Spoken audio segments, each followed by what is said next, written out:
I believe in showing your mistakes and your losses as much as your wins. That is exactly what this is. This was a mistake and a loss, and it was a stupid decision on my part. However, it is what it is, and I've chalked it up to a learning experience. A watch is essentially a conversation piece and a story, as well as a timekeeping piece. This is a Frankenwatch. That's the term used. Technically, it's a Pobeda Soviet era watch. However, these are called Frankenwatches because they're not authentic and original. This neat, funky dial you see here with the little radiation icon and the Cyrillic Soviet writing and stuff, it's not authentic and it's not original. This is a modern produced watch face that's entirely, I don't want to say counterfeit or fake, but it was nothing authentic or original. It's just a reproduction that some designer thought looked cool and they made it. I knew that going into it. These are also essentially a $5 watch, but here in America they're being sold for like $100. Over in Eastern Europe, these Pobeda watches are a dime a dozen. They're almost meaningless, worthless there.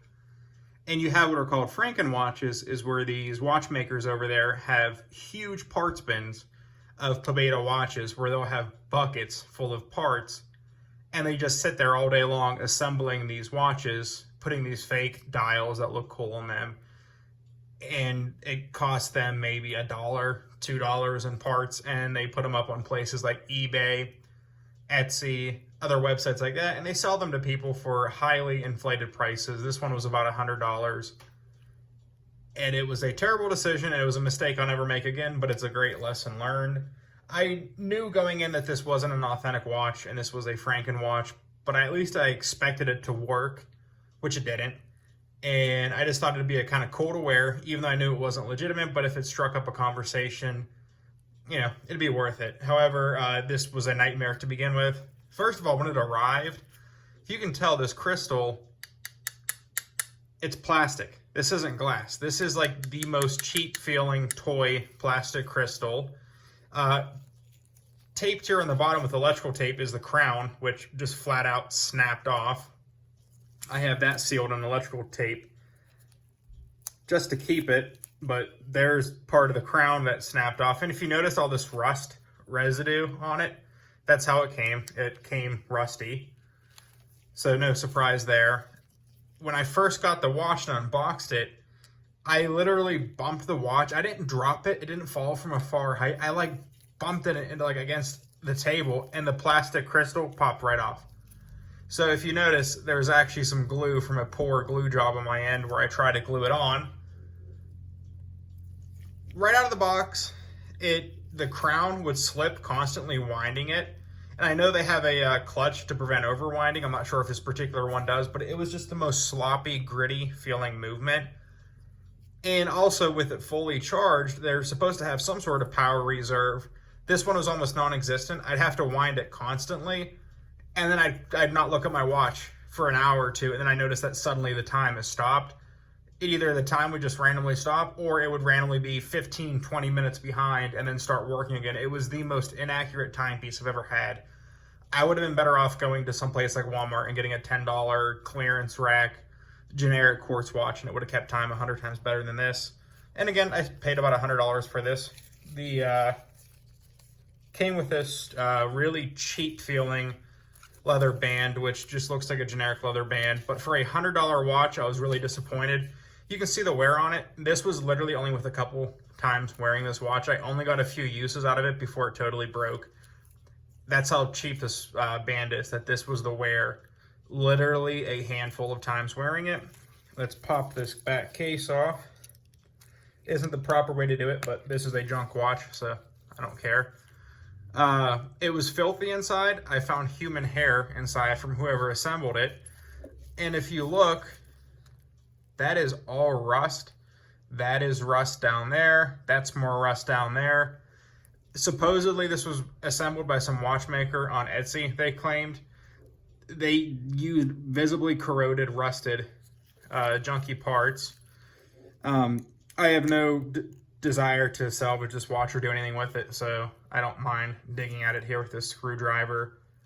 The crown just snapped off one time, and this is why I'll never purchase a Frankenwatch again, and I'll never purchase a watch from Etsy or PayPal, although I most likely will not under extreme circumstances. So I contacted the seller on Etsy, and I told him within days of purchasing this watch that it's highly unreliable. I explained the issues that I had, and they weren't willing to offer any sort of resolution. They just said they don't accept any returns at all. You know, so sad, too bad, it is what it is. We don't accept returns. So I filed a dispute with PayPal, and PayPal, because it was purchased through Etsy and PayPal wanted Etsy's customer service arbitration type people to step in, and so PayPal washed their hands of it. Etsy contacted the seller, and the seller's resolution, oh, by the way, this came from the Ukraine to the United States. The seller's resolution was to have me at my own cost ship this back to Ukraine, have their apparent watchmaker, in parentheses, repair the watch, which, by the way, if this was the job and the work he did to build it in the first place, I don't trust his repair skills. And they didn't say how much that would cost, but they said there would be a small fee, and then I would have to pay for shipping back to the United States. That was their bogus resolution, which obviously is not a realistic resolution at all. And because they offered that resolution, and I explained to Etsy that that wasn't feasible or the right thing or even cost, you know, the financials of it were even a smart idea, Etsy was basically, sorry, they offered you a resolution, you don't want to take it, that's on you. And PayPal was the same thing. PayPal refused to do anything about it. Their buyer protection was worthless in this case, and because the same reason was that seller and Etsy provided a resolution.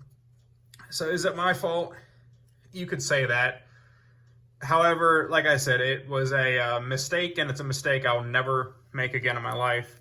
By the way, I think this is from March 1953. Could be wrong, but that's the movement. So, lesson learned, stay away from these Pobeda mystery Soviet Union watches you see on Etsy and eBay that have mystery origins and sellers. You are probably way better off just buying any generic, cheap Casio, Timex, even some of the budget Seiko stuff. You'll get 1,000 times better watch.